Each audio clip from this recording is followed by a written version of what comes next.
Hello and welcome. INEC says all is set for tomorrow's governorship election in Osun State as it ramps up distribution of sensitive materials to all parts of the state.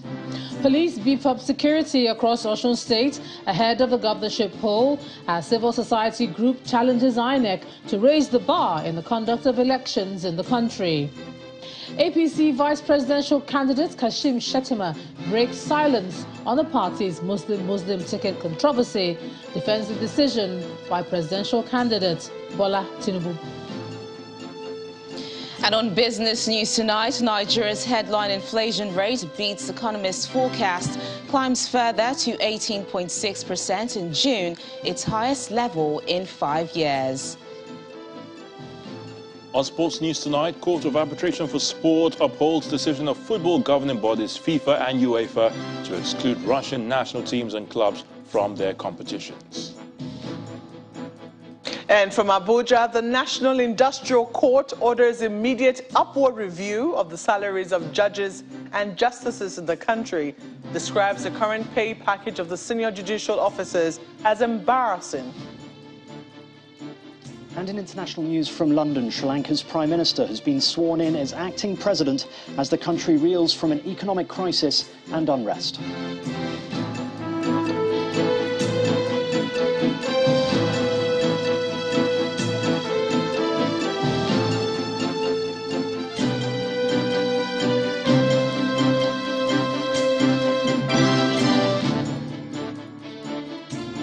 The countdown to the Osun State's governorship election is now down to hours, and all appears set for the poll tomorrow, with the Independent National Electoral Commission in the final phase of distribution of election materials to the registration area centres. At INEC's Osogbo Local Government Area Office, the electoral officers met with INEC supervisors and representatives of the political parties for debriefing on the materials collected. Our correspondent Empress Simon reports. Less than 24 hours to the Osun governorship election, the Independent National Electoral Commission, INEC, is tidying up its preparations with the distribution of materials from its local government offices to the registration area centers. The INEC office at Egbedore local government area has received its allocation of the materials, among them the bimodal voter accreditation systems, BVAS. The non-sensitive materials have been badged according to polling units, but the INEC officials in the area say the sensitive materials will be badged for distribution after meeting with representatives of the political parties involved in the election. You have seen a lot of vehicles that they have hired. They are waiting. As soon as the political parties and politicians, they come and inspect it, and other security agencies, immediately, I'm sure in the next 30 minutes, they will be here, and in the next 30 minutes, they will see it, and then they will start batching, and they will start deploying to the racks. It's, however, a different situation at the INEC office in Osogbo local government, where distribution of materials to the registration area centers has commenced, with INEC officials on the ground to supervise the process. Security personnel are also present to ensure orderliness of the process. The election officials take time to check every item allotted to them before they are loaded into the vehicles. It is in the racks that they will distribute these materials for the PUs overnight. And as early as 6 o'clock in the morning, they will start going out, so that by 7:30 or so, we are already on the ground. We have set up our tables. And by 8:30, any voter coming in, by the grace of God, will meet us on the ground, will be able to vote. There are 3,763 polling units and 332 registration areas in Osun State, and the materials are expected to arrive at the various locations in good time.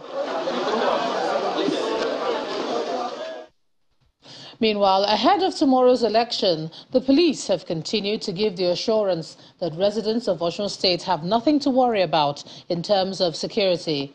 In demonstration of their readiness, security agencies carried out a joint show of force on major roads of the state capital in the final lap of their preparation. Meanwhile, the residents say they are also positive that the election will be peaceful and produce the candidate of their choice. Our correspondent Daredo reports.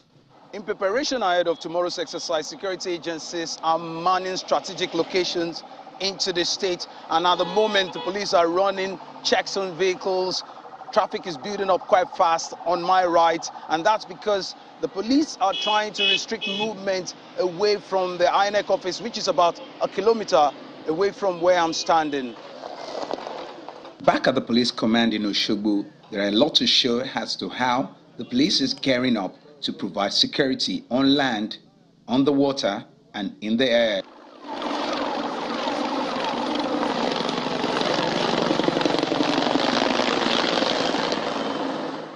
It's time for security agencies to show their presence. An apparent move to fend off criminal elements before the election. We have done our necessary deployment as per the available number of wards. I think 332 wards and 3,753 polling units. So we have done deployment to these areas. We have done deployment to our waterways and where we have riverine areas in Osun State, particularly boundaries of Osun with some other states like that. We have done deployment. The IGP sent gunboats and our marine personnel to come around. And you can see that our choppers have been moving up and down. We are covering the length and breadth of Osun State. As seen at bus stops and parks, some residents have made interstate travel arrangements, and this is the best time to effect that plan before the curfew. These residents are positive that the election will be peaceful, free and fair. They have no worries. They are all good. They've told us what they have in store, but we are expecting God to give us the best. It's going to be peaceful. To me, tomorrow election is going to be peaceful. There's no problem in Osun State. Osun is peaceful. Everyone is moving around freely. Security officials have been on the ground, so areas they believe could pose problems have been taken care of. I don't think vote buying will happen in Osun, but if it happens, for me, I won't sell my vote. I will vote the candidate of my choice. I won't participate in vote buying. The police also say no cause for alarm as they provided adequate security arrangements for the 3 senatorial districts, the 332 wards, and the 3,763 polling units of the state.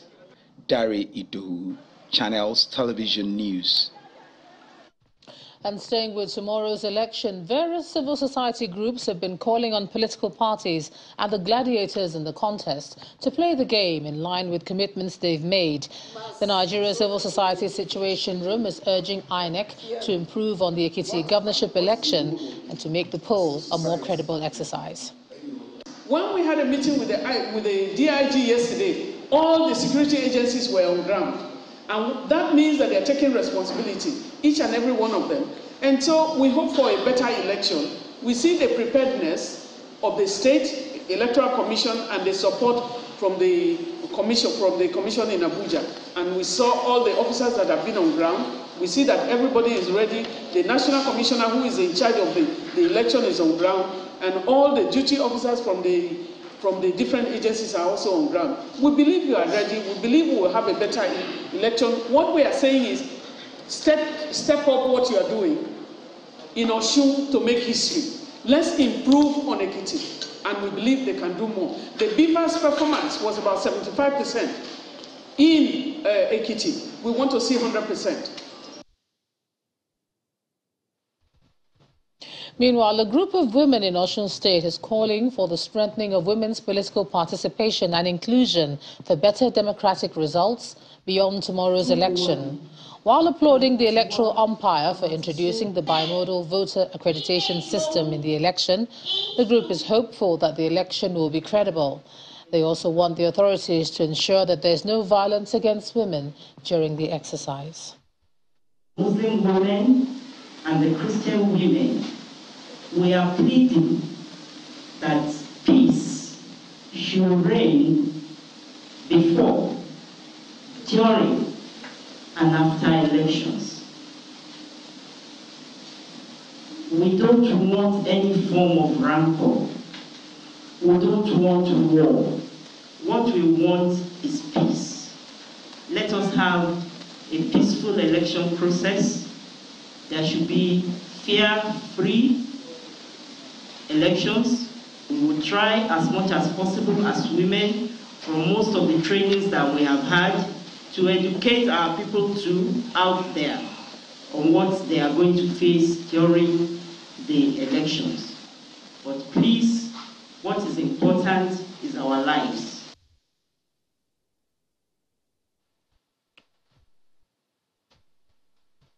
Well, we have a team covering this election from every angle, but let's go live now to Osogbo, the Osun State capital, where our political editor, Seun Okinbaloye, is standing by. Seun, what more can you tell us at this time? Thank you so much, Ijoma, and welcome to Osogbo, the Osun State capital. This is the Okefia, a popular roundabout here in Osogbo, the Osun State capital, of course. The reason why we've chosen to report from this point is to give you a feeling of what happens here in town. At about this time, of course, the Osogbo people usually will have returned to their homes, trying to relax and get back to bed, but the feeling here is different. They're preparing for election tomorrow.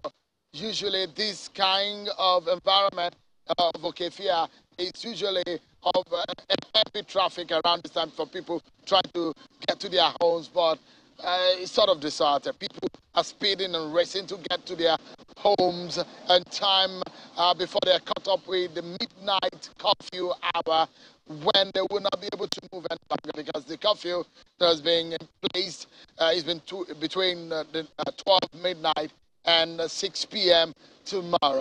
But of course, you can see around town, siren, police, and every other security operatives that are monitoring the environment. We've heard from the police authorities that they've made arrests and have over 20,000 police officers who are covering and monitoring this election and policing this very election. Of course, there are other sister agencies within the security agencies who are also on the ground.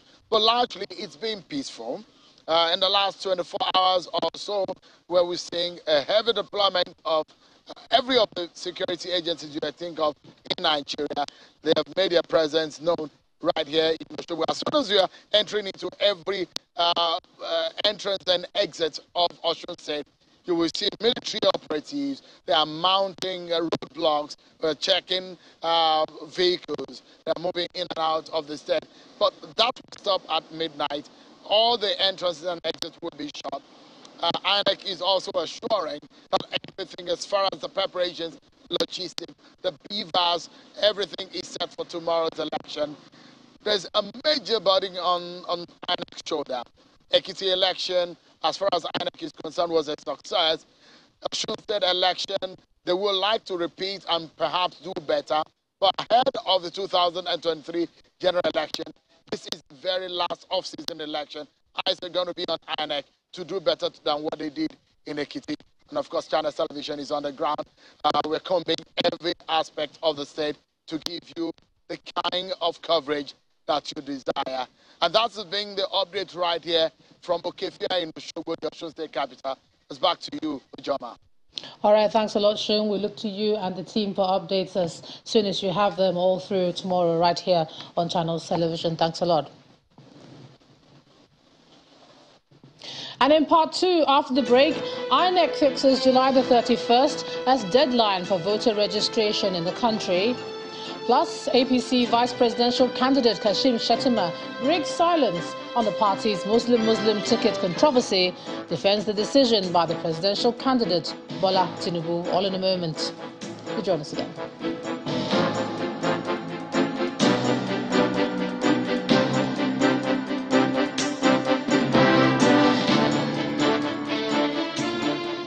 Welcome back.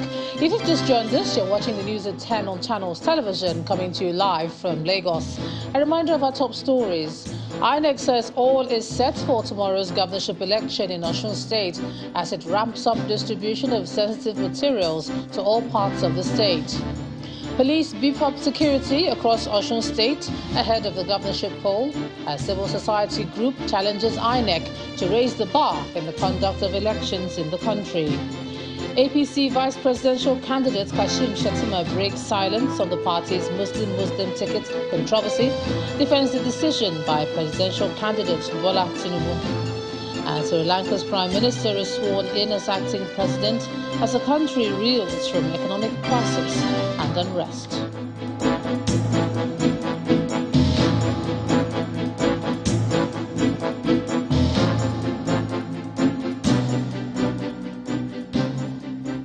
The Independent National Electoral Commission has announced that the continuous voter registration will now end on July the 31st, 2022. And this follows the ruling by the Federal High Court on Wednesday, July the 13th, that the electoral umpire has the power to fix the terminal date for the exercise, provided it's not later than 90 days to the scheduled election. INEC had earlier fixed June the 30th as the deadline for the ongoing CVR ahead of the 2023 elections, but had to continue the exercise after the courts granted an injunction sought by the Socio-Economic Rights and Accountability Project seeking to stop INEC from ending the exercise on June the 30th. The INEC National Commissioner in charge of voter education, Mr. Festus Okoye, in a statement, asked Nigerians to take advantage of the new 2-week extension to register for their permanent voter cards. The running mate to former Lagos State Governor Asiwaju Bola Tinubu in the 2023 presidential election, Kashim Shettima, has broken his silence on the controversy surrounding the party's Muslim ticket. Addressing members of the party's professional forum who paid him a visit in Abuja, the former governor of Borno State says the party's presidential candidate has shown that he can tolerate any religion, insisting that there is no plan to Islamize Nigeria. I want to identify with you on behalf of my principal, and I want to reassure Nigerians. They are accusing him of an attempt at Islamizing Nigeria. That's true. Has he started with Islamizing his own family? Asiwaju Bola Ahmed Tinubu, yes, his running mate might be a Muslim, but his life mate of over 40 years is not only a Christian, but a pastor of the Redeemed Christian Church of God. That's right. He did not impose his own Islamic faith on his own children. He was the first governor to hand over mission schools back to their owners. He has groomed people from all walks of life. So I think we have to look at the larger picture. The task before us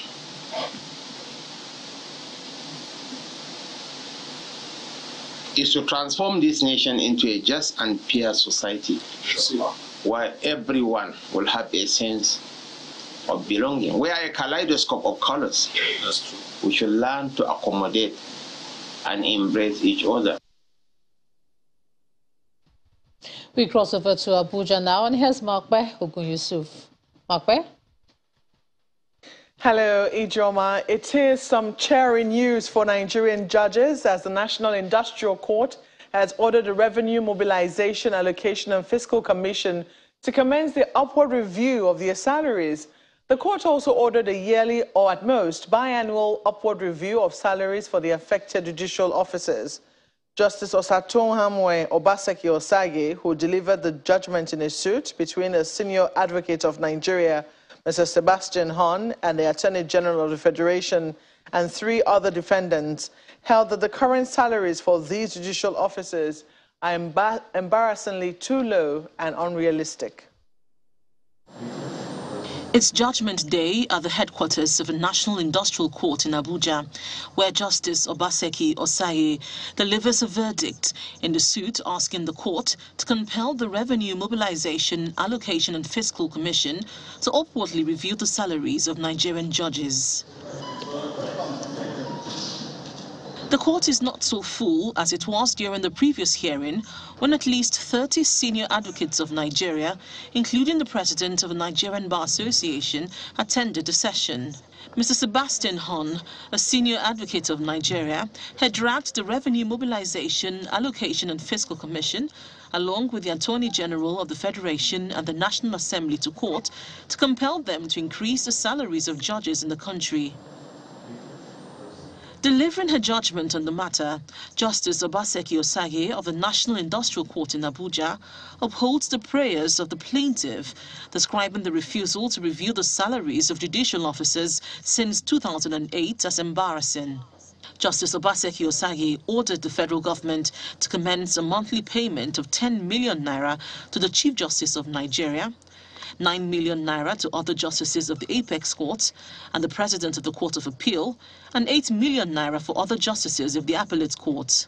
The court also ordered that 8 million naira monthly salary be paid to chief judges of federal and state high courts. Both the plaintiff and his lead counsel have applauded the judgment, describing it as a new dawn for the country's judiciary. The judgment of this court is that the Revenue Mobilization and Fiscal Commission should review the salaries of the judges and the justices. And I make appeal to the Attorney General of the Federation and the Chairman of the Revenue Mobilization and Fiscal Commission to see to it that this judgment is implemented immediately. Yes. Today is a watershed. Today is the hallmark of a new dawn in the justice sector of this country. I believe that this fight is not personal. This fight is for everybody in Nigeria. Because without the judiciary, there can be no Nigeria. If implemented, the new salary structure ordered by the court will be a departure from the old structure where judges and justices earn below 2 million naira monthly, a situation these senior lawyers say would help the country's judicial system. Well, staying with legal matters, gospel artist Osanachi Nwachukwu's husband, Mr. Peter Nwachukwu, showed up in court today for the continuation of his trial in the death of his wife. Clutching a Bible and dressed in a black and white outfit, his appearance refutes unfounded rumors that he had fled the Kuje Correctional Facility following the recent jailbreak there. However, journalists and the public were barred from covering the trial as his children, who are minors, testified as prosecution witnesses. The trial judge, Justice Njideka Iheme-Wosu, had earlier directed that the children would testify before their father wearing a blindfold and in a shield. The judge had added that everyone who was not part of the ongoing trial will be out, in line with the Child Rights Act.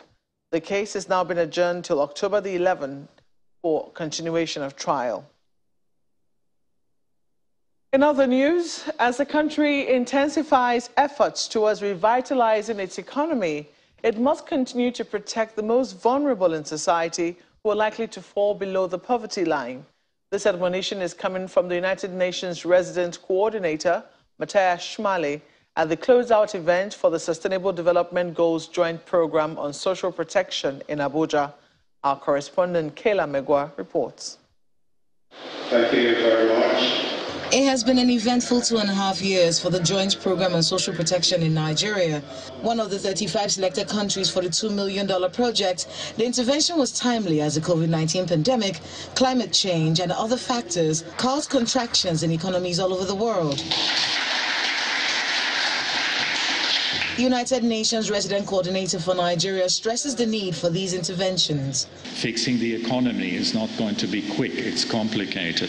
So we arguably, as we try to lift the economy, revitalize the economy, need to protect those who will fall between the cracks. And I think that's where this initiative has been doing some great work and giving us some important lessons to learn. I'll come back to that in a second. In the 2.5 years of the Joint Program on Social Protection, it has succeeded in developing a holistic social protection bill at the federal level, introduced digital cash transfer processes in Sokoto State, capacity building for relevant ministries, departments and agencies, and recommended appropriate financing mechanisms for social protection. The Minister of State for Budget and National Planning promises that these successes will be scaled up and maintained. This event will reignite our commitment to ensure sustainability of the achievements thus far and improve on the fiscal space to enable all Nigerians benefit from the reviewed National Social Protection Policy and the SDGs as we hope for a better country in the future. The World Bank has indicated that about 95.7 million Nigerians will live below the poverty line by the end of 2022. While this joint program on social protection in Nigeria ends, the Sustainable Development Goals 1, 2, and 3, which ensure no poverty, zero hunger, and good health and well-being, are still far from being achieved in Nigeria. More social protection coverage will be crucial in protecting Nigeria's most vulnerable. Kayla Megwa, Channels Television News. Still ahead on the news at 10, Nigeria's headline inflation rate beats forecasts by economists, climbs further to 18.6% in June, its highest level in 5 years. That's your business news. Do join us again.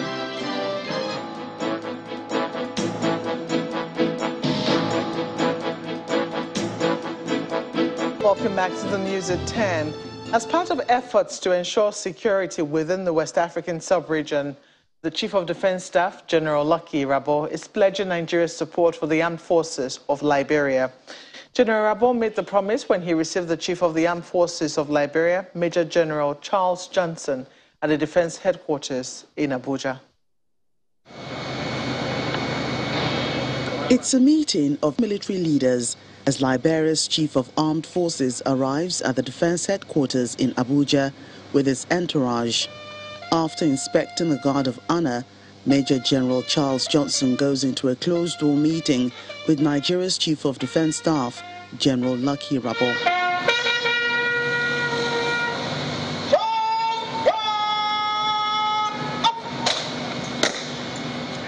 The meeting ends after 30 minutes and they give details of their discussions. To see the possibility of how we can work in the issue of contemporary threats we have in our region, to see how best Liberia, the armed forces of Liberia, can tap on the expertise, the training that we have already receiving from your armed forces, sir. So our reason being here is how best we can cement that tie and how best we can benefit as we already have benefited. I'd like to, from the outset, say that we remain solidly committed to the training requirements and, of course, capacity building issues that we have had to undertake. Beyond, of course, the military interventions and military support, I'd like to also assure you that the political leadership, and especially the Commander-in-Chief, President Mohamed Buhari, is highly committed in ensuring that not just the stability of the West African sub-region, but equally your country is intact. Nigeria's Army Headquarters is the next stop for the Liberian delegation, and the team is received by the Chief of Army Staff, Lieutenant General Farouk Yahya. And now to say also that Nigeria, having been there, we are still there, what you mentioned, our support. And as part of the West African region, which is also one of the main centers of Nigeria's foreign policy on Africa, sub-regional, regional, and the rest. We are always willing also to support and provide support for our friendly African countries. The Liberian delegation ends its visit at the Naval Headquarters. And that's all from Abuja. It's back to you, Ijoma. Thanks a lot, Mark. 8 persons suspected to be the attackers of the convoy of the All Progressives Congress presidential candidate Asiwaju Bola Tinubu in Lagos last month have been arrested. The bus conveying the Lagos State Government press crew was attacked in the Ebuteru-Adeniji axis on Lagos Island while returning from the palace of the Oba of Lagos, leaving several journalists injured. The police zonal public relations officer explained that the suspects were picked up at different locations based on intelligence. She adds that although the mastermind of the attack is still on the run, those in custody will be charged accordingly.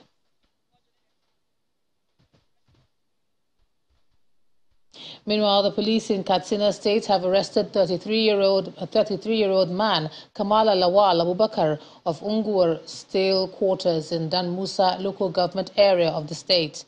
Abubakar, who is said to be a fugitive from Kuje Correctional Center, Abuja, was arrested yesterday based on credible information after the divisional police officer of Dan Musa and his team carried out raids at a suspected criminal hideout in the local government area. In the course of investigation, the suspect was said to have confessed that he escaped from Kuje Custodial Center, Abuja, during the recent jailbreak. Over 800 inmates escaped from the facility, and 3 of the escapees had earlier been arrested in the FCT, Niger, and Ogun states. Over 33 vehicles used for the forensic audit of the Niger Delta Development Commission have been handed over to security agencies by the Commission. The NDDC Interim Administrator, Dr. Ifyo Akwa, explains that the move follows the directive of the President that the vehicles be handed over to security agencies at the conclusion of the audit. The handover ceremony took place in Port Harcourt, the Rivers State capital. With the forensic audit on the NDDC now concluded, the Commission is handing over these 33 patrol vehicles used during the exercise to security agencies in line with Mr. President's directive. On ground in Port Harcourt to receive the vehicles are representatives of the Nigerian Army, the Nigerian Navy, Department of State Services, DSS, the police, and the Nigeria Security and Civil Defense Corps, NSCDC. According to the NDDC Interim Administrator, Mr. Effiong Akwa, the vehicles are part of President Buhari's appreciation of the painstaking services rendered by the security agencies during the forensic audit exercise, saying they will assist the security agencies in meeting up with their challenging logistical needs in the Niger Delta. Upon completion of the job, of the assignment, which they did successfully without any risk, without any loss of human lives, that this vehicle should be handed over, so that this vehicle should be handed back to the various security agencies as part of the federal government's contribution to solving the logistics problem of the various security outfits in Nigeria. For the representative of the Permanent Secretary, Ministry of Niger Delta Affairs, Mr. Alfred Abba, the security agencies deserve commendation for their efforts throughout the forensic exercise. We had no ugly incident. We didn't lose anybody throughout the whole exercise. I think that's very commendable, and it was wonderful. It shows that it shows that the security provided for the exercise was quite very commendable and was successful. The security agencies commend President Buhari and the Ministry of Niger Delta and NDDC for the gift, saying this will go a long way to address some of their challenges in the area of response to internal security issues. That audit was conducted without any negative incidents. And in fulfillment of that promise, the ministry has handed over this vehicle to us to ease our logistic problem.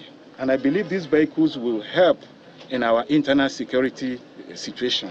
Thank you very much. Look up. The various security agencies were issued certificates of ownership by the NDDC boss. Thank you very much. Look up.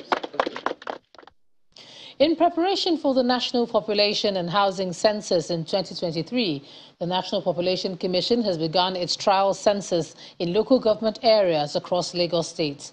Itire Ikate in Surulere is the first local council development area to undergo the mock exercise, which is aimed at evaluating all aspects of the census operations. Surulere in Lagos Central is one of the local government areas selected for the mock counting ahead of the 2023 Population and Housing Census. Itire Ikate is the chosen LCDA for this trial, and the NPC team takes to the streets to familiarize residents with the process.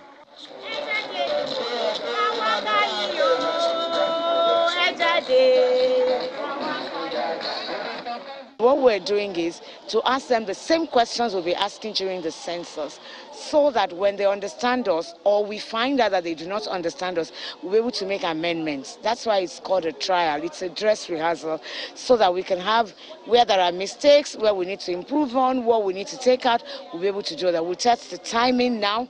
We'll test whether people actually understand what we want to ask them. We'll test even the use of our PDAs, and we'll test whether we can actually move as fast as we want to move. Moving from one building to the other, they first educate the people on the need to be counted.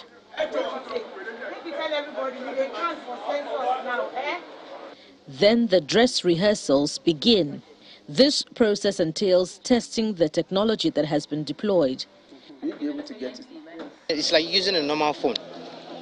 There's an app installed, the census pad, which we use to collect all the data that we get on the field. And you know how it is when you use your phone. It's so easy. The questions are already there. You just need to type it out. They face some challenges which the NPC says will help their preparations. Sometimes you get to some places, they tell you there's no internet there. So we know this is what we're going to do here. Sometimes it's a bit blurry, and then we go back and say, they said because Lagos is underwater, some parts of it are blurry. Some were saying to us that it's not census we want food, we want security. So we know that these kind of areas, so probably when we're coming for the census, those are areas that we need to have extra security to cover our personnel.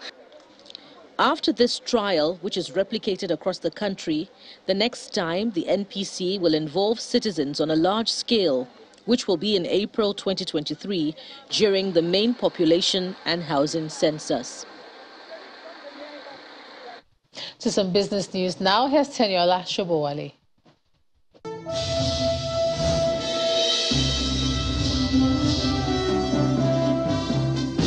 Thanks a lot, Ijoma. Welcome to Business News.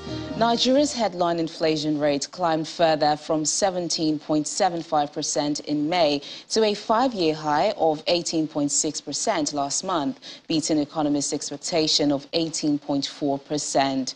According to the latest report released by the National Bureau of Statistics, increases were recorded in all classifications of individual consumption according to purpose divisions that yielded the headline index. Further analysis of the NBS report shows that core inflation rose to 15.75% year-on-year. Food inflation was higher, 20.60% against 19.5% recorded in May. Urban inflation climbed to 19.09%, while rural inflation jumped to 18.13%. Meanwhile, Bauchi State recorded the highest inflation rate at 21.99%, while Sokoto State recorded the lowest headline inflation rate at 16.31%. The chairman of the Federal Inland Revenue Service, Mr. Mohammed Nami, is seeking the cooperation of stockbroking firms in making prompt payment of their tax obligations. Speaking during a meeting with members of the Chartered Institute of Stockbrokers in Abuja, Mr. Nami explains that the FRS is exploring avenues to raise its revenue collections to meet up with the increasing infrastructural needs in the country.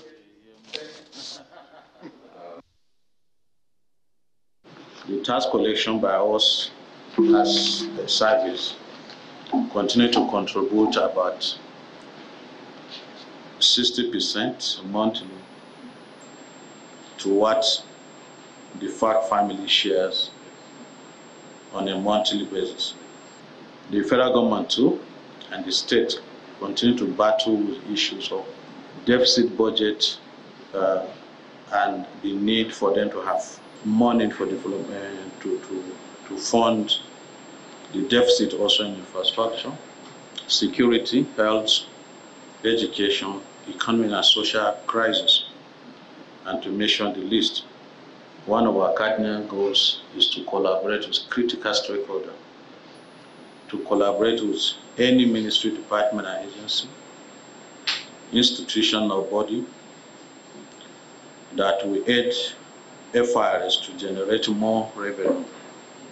The service expects corresponding increase in revenue from the capital market for the local government the state and the center to be able to provide critical infrastructure that are currently lacking, to be able to provide social amenities to the citizens, and to be able to pay for security and safety of our citizens.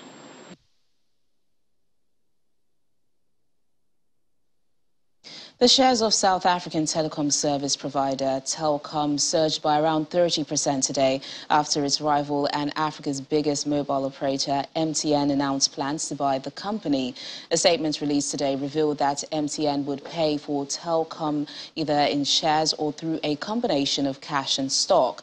The deal is expected to make the combined company the biggest South African mobile phone operator by number of subscribers. Telkom is South Africa's third largest telecommunications operator and would be the second to be acquired by MTN.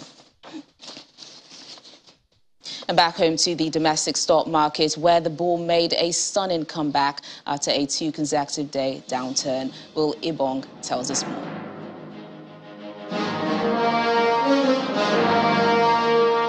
Hello and welcome to the Stock Market Report. Final trading day of the week, and the NGX makes a remarkable comeback as the all-share index rises almost 2% as it crossed back into the 52,000 level. Today's massive 472 billion naira gain, the first positive session in the holiday shortened week, appeared to have been spurred by investors' interest in Airtel Africa. The stock rose by a huge 10%, and that in value terms translates to a whopping 173 naira 20 kobo increase in its share price to close at 1,905 naira 40 kobo. GTCO also drove positive sentiments with 14.84 million units of its shares traded today. 25 kobo added to its share price pushed it to feature on the top trades list.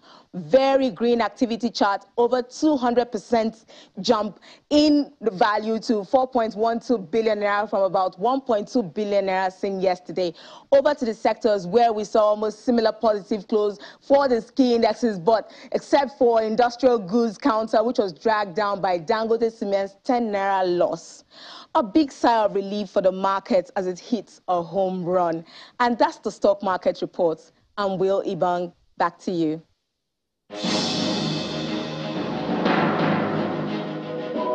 And that's Business News Tonight. It's back to Ijoma for the rest of the news at 10. Thanks a lot, Teliola. Sri Lanka's newly appointed acting president has vowed to follow due process and establish law and order in the country. It comes after the Speaker of Sri Lanka's parliament accepted the resignation letter from President Gotabaya Rajapaksa, which the embattled leader sent via email after fleeing to Singapore. Here's Simon Pusey with more and Around the World in 5. Good evening and welcome to the Channel Studios here in London with your international news around the world in 5. Sri Lanka's Prime Minister has been sworn in as acting president as the country reels from an economic crisis and unrest. Ranil Wickremesinghe takes office after unprecedented mass protests, which saw demonstrators overrun the presidential palace. He will act as the interim president and is also the first choice of the ruling party to take over full-time, although no decision has been taken. Sri Lanka's parliamentary speaker accepted President Gotabaya Rajapaksa's resignation after he fled to Singapore. Protesters defied a curfew to celebrate his resignation during the night. The process of Parliament electing a new president will begin on Saturday, with MPs likely to take a vote in a week's time. A heatwave spreading across Europe is fueling wildfires in Portugal, France and Spain. Around 3,500 firefighters in Portugal are battling dozens of blazes as temperatures break records in various parts of the country. In Turkey, more than 3,000 people have been evacuated because of a wildfire in the southwestern Datka Peninsula. Meanwhile, Spain's western wildfires in Salamanca have intensified after weather conditions hampered firefighting efforts overnight, leaving more than 4,000 hectares of land burned and hundreds of evacuees. A landslide has hit a rural school in Tapato in Colombia, killing 3 children and forcing a dozen more to narrowly escape. At the time, the landslide hit 22 children, a teacher and a mother At a school located in the town of Andes, 17 children and 1 adult managed to get away. 2 more children and the teacher were treated for injuries. Civilians from the surrounding areas, as well as police officers and soldiers, scrambled to rescue the children buried under the mud. Ghanaian Vice President Mahamudu Bawumia has warned of tough times ahead as the country seeks an IMF bailout amid a spiking inflation that hit 29.8% in June. An IMF staff mission concluded a visit to the country on Wednesday to assess the country's economic situation and discuss the aid package. The government has blamed external factors, including the war in Ukraine, for its woes. Britain's Met Office weather forecaster has declared a national emergency, issuing a red extreme heat warning for parts of England for Monday and Tuesday next week. It says temperatures could reach record highs. The highest temperature recorded in Britain was 38.7 degrees Celsius, recorded in Cambridge University in July 2019. Earlier this week, the UK Health Security Agency body and the Met Office issued a Level 3 heat health alert for some parts of the country, which requires social and healthcare services to take extra measures to protect the vulnerable. And finally, a rare collection of vintage cars will hit the auction block in California this August. The collection belonged to the late industrialist Oscar Davis. Sotheby's says it's one of the most valuable single-owner car collections ever assembled. The primary focus of the collection centres around the great Italian marques, with examples of Ferrari and Maserati featured. 5 highlights from the collection, together estimated in excess of $40 million, are currently on display at Sotheby's in New York. The Oscar Davis collection is widely known as one of the most prestigious and exclusive car collections to be held anywhere globally. The majority of the collection is going to be sold at our Monterey auction this August in Monterey, California. So the auction as a whole has the ability to set a new world record. We have the cars, the possibility to crack $200 million in revenue. These 5 cars alone will have a value somewhere close to $50 million, so significant value in these really special cars here. And that's your international news around the world in 5. Now back to the Channel studios in Lagos.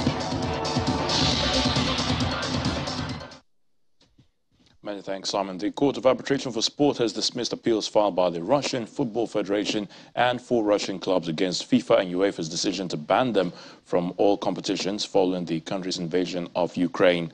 FIFA and UEFA decided in February that all Russian teams, whether national or club sides, would be suspended after the invasion. Former Leeds United star Rafinha has been unveiled at Barcelona's Camp Nou stadium after signing a contract until June 2027 with a buyout clause of €1 billion. Rafinha says he was fulfilling the childhood dream by playing for Barcelona and following in the footsteps of fellow Brazilians such as Romario, Ronaldo, De Lima, Rivaldo, Ronaldinho and Neymar. Manchester United have completed the signing of Christian Eriksen on a 3-year deal following a rigorous medical. Eriksen, the Danish international, will strengthen United's midfield options after opting against remaining at Brentford, where he enjoyed an impressive stint on loan last season. And that's Sports News. I'm Ayotunde Balogun. Thanks a lot, Ayotunde. And the main news again. The Independent National Electoral Commission today said that all is set for tomorrow's governorship election in Osun State as it ramped up distribution of sensitive and non-sensitive materials to all parts of the state. That's the news at 10 tonight. Thanks so much for staying with us. I'm Ijeoma Bunyato. You have a great weekend and good night.